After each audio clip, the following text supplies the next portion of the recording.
ჩვენ მუდმივად ვითვალისწინებთ ყველა შენიშვნას, რომელიც გაცემული ამ ორგანიზაციის მიერ.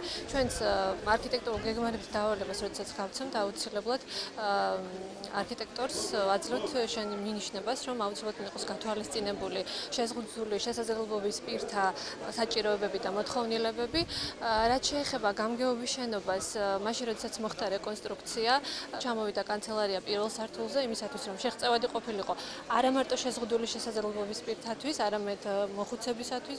რაც შეეხება პანდუს, რომელიც არის გასაკვირველად არღვევებით, თუმცა თანდათანობით, როცა განმავლობაში გამოსწორდება, იმიტომ რომ დაგეგმილია ფასადის რეკონსტრუქცია და გონივრულად არ კეთდება ახლა ვერ ხდება ამ სამუშაოების ჩატარება.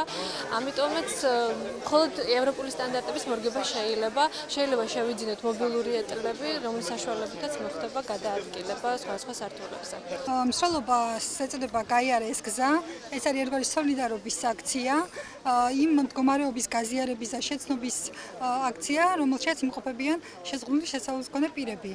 დღეს ვისაუბრეთ იმ პრობლემებზე, რაც არსებობს შეზღუდულობის სფეროში და განსაკუთრებით იმ ბარიერებზე, რაც არსებობს ინფრასტრუქტურის სახით, მენტალობის სახით, ანუ არასწორი დამოკიდებულება ამ ადამიანების მიმართ და ზუგდიდის მუნიციპალიტეტში აღმოჩნდა ისეთი შენობა-ნაგებობები, რომელთაც აქვს ფორმალური პანდუსები, ანუ ეტლით მოსარგებლე ადამიანი ვერ ისარგებლებს ამ პანდუსებს. მადლობას გიხდით ყველას, რომ ამ დაბანაკებას სიცხეში ჩვენ გვერდით არეგისტრაციით გამოხატეთ განადგომა იმ ადამიანების მიმართ, ვისი უფლებების დაცვის დღე აღინიშნება დღეს საქართველოში.